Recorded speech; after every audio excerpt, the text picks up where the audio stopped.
Chevy Chase Trust is an investment management firm specializing in global thematic investing and planning. We get a lot of questions about investing in individual bonds versus funds. So as food for thought, we're sharing the answers. I'm Stacy Murchison, Chief Marketing Officer, and I recently sat down with Craig Pernick, Head of Fixed Income Investing. The number one question I get asked is, why do we invest in individual bonds versus mutual funds and ETFs? And the only way to truly preserve principal and have a set maturity date is to own an individual bonds.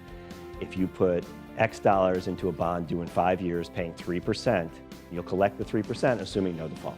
If you put money in a mutual fund or ETF, there is no set maturity date. It's a huge differentiator. Craig, you often talk about the closed box concept. Can you explain that? I'm glad you asked, because closed box is really important also. And what it says is, this is your money. You should decide when you want to add money to a bond portfolio, when you want to take money out, when you want to buy a bond, when you want to sell a bond. If you invest in a mutual fund or ETF, you are invested with other investors and you are subject to their actions.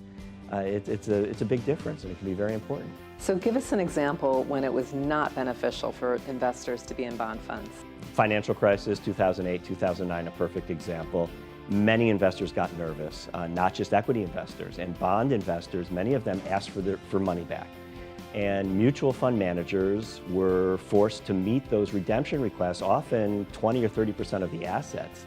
And they were forced to sell at the worst possible time. And those sales were to the detriment of every investor in the fund, not just the people taking the monies out.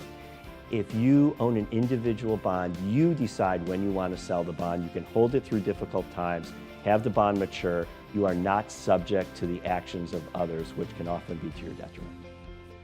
And that's some food for thought.